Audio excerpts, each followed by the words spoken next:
Hi everyone, welcome to the next video from this page, which I'm calling Tinies, taking the word off Agata Pop. I'm sure she won't mind.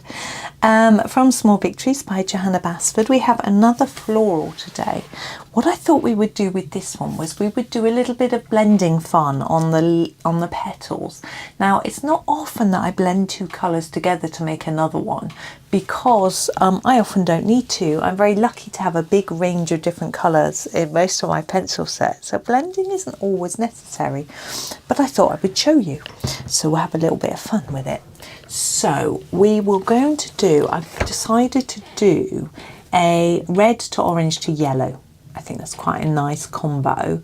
I'm going to use an orangey red. The Dragon Breath in my Black Widows is a nice orangey red, you can see there. So there's the Dragon Breath, and this is where we're going to start. So we're going to put the Dragon Breath on the outsides edges of the petals. So these edges.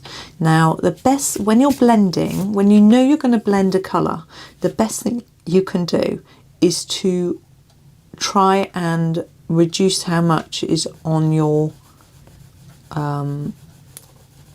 petal like that. It's much easier if you can layer the colours on top of each other.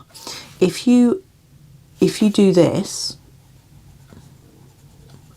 and then just, let's say you can take that down to halfway and leave a very definite harsh line, you're going to struggle to blend it. And even if you've got a really smushy pencil and you use a blender, it's quite difficult. It's much easier to graduate the colour down like that, and then you can do a nice even blend. Now if you're not using Black Widow pencils and you're using a different brand, you will find that most brands do blend. Now the term blend I'm using really loosely here. Now officially I would say the blending would be where you would take two pencils and they actually smush and mix together in the same way that maybe watercolour paint would if you were mixing two colours in a palette. But with a harder pencil you can't do that. The pencil doesn't move on the paper, it just stays in place. And so you're effectively layering rather than blending. And that's the technique we're going to be using now, is we're going to layer colours on top of each other. And you will see that they will still look like they're mixed together, because you have a layer of red, a layer of yellow, a layer of red, a layer of yellow, and it sort of mixes. So that's our first layer. We are going to do another layer of that, at least one more.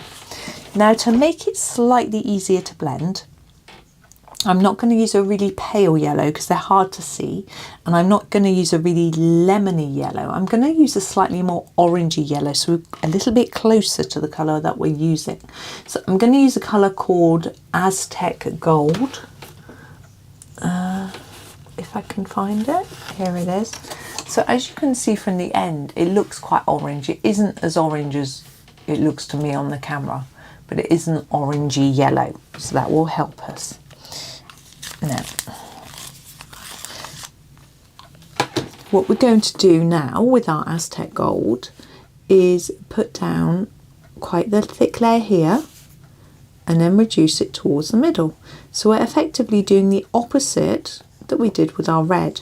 Okay, so darkest application here and then start to do less towards here. At the moment, it doesn't look like much is going on. As we layer up, you will see more of a difference in colour happening. But I want to do this slowly and gently. As these videos are shorter and we don't have so much to colour, we can use a little bit more time just explaining a technique. And you may very well know how to do this and do it all the time, but hopefully it might be useful for you. There we go. So that's our first layer. Actually, that looks quite pretty without doing anything else. And if you don't feel like you want to fiddle with it anymore, you could leave it there. You could go over it with a blending pencil, but we're going to use our actual pencils for blending. So this is the Dragon Breath. Back to this one. So again, exactly the same. So layer it up more on the edge and then slowly put down less until you get down to there. We want to make sure that on each petal there is a section where we've just got a pure area of the colour we're using. They don't have to do it that way. That is just how I want to do it on this particular picture. So it is up to you how you do it. And hopefully if we can build up a few layers, we can get quite the vibrant petal. Now you can do this in one layer and just try and, you know, put them down quite hard and, you know, quite a lot of quite thick layers, but it is much easier, particularly if you're a beginner, to slowly build up the layers. It does take longer, but with this little tiny picture we've got a bit, as I said before, we've got a bit more time to play around with it. So again, lots down at the bottom and a bit less going up, and make sure you leave that bit, well, I'm going to not go right to the tip. There we go. And just work around and around.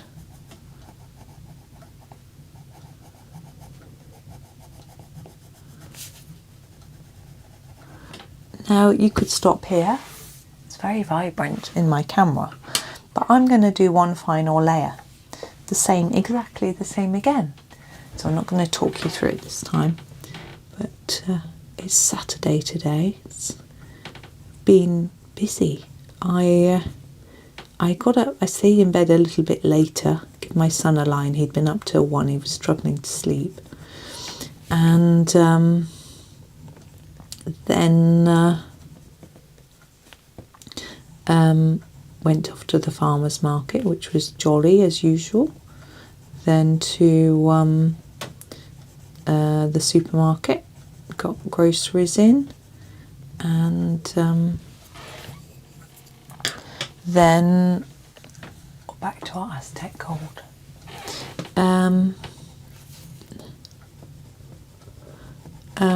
Came home, children helped with unpacking, which was nice, and then they helped me with the cleaning. Well, husband helped as well, so the cleaning done, which is nice to know it's done. And I just came through to do this, and it's actually 5 to 12, nearly time for lunch. Now I haven't made up my mind what I'm doing in the middle yet. I'm going to find my brush, just brush off. But I'm happy, very happy with how that's looking. But I'm not really sure what I want to do in the centre. I notice it's made of lots of little circles. I think I know what I want to do. I think I'm going to go for a brown, just so that it looks different. I don't want to use another yellow because we've got yellow in our petals. So I'm going to do a few shades of brown. Okay, I'm going to start with a fairly dark one. I've got one here, Huntsman. I think that's actually the darkest brown. Now there are two thoughts that are going through my head. Either I ignore the circle, the little individual circles, and just colour it as one thing, or I actually embrace the circles and do those. I think I'm going to try to do the little circles. Oh, we'll see. Wish me luck. I'm just going to do the very outer layer with the Huntsman, and what I'm going to try to do is to go around the edge of these circles and leave a tiny lighter bit in the middle. It's quite a small detail, but we'll see. Yes, it was funny because I set a good example to my husband. We were in town and there was there were a couple of beer cans, and I just picked them up and put them in the bin. And it just gets on my nerves when people do that, and I think, well, rather than getting annoyed about it, I just tidy it up. I think it's better. And also, the less rubbish I think there is around, I'm just choosing my next colour, the less I think people are likely to do it again.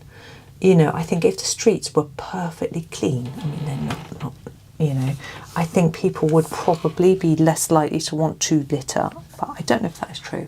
Mahogany, I'm going to use mahogany for the next row round. So this is for everything left now but the very centre.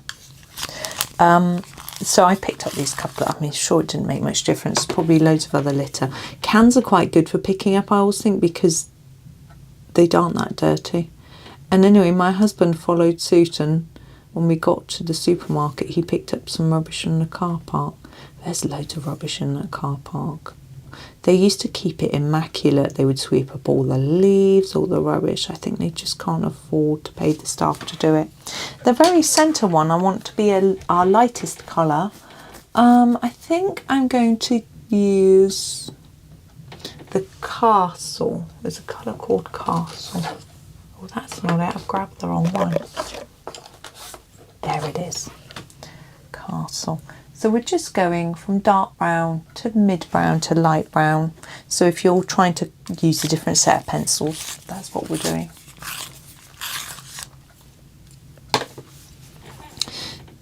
And I'm trying to do exactly the same thing again and leave a slightly lighter bit in the middle. There we go. Now it's quite tricky. As I say, you could just have gone all over the outside row and then the next row and then the next row without doing each individual circle. Might be a little bit easier, but I just challenged myself a little bit, and I don't know how scruffy that is. It might look really messy.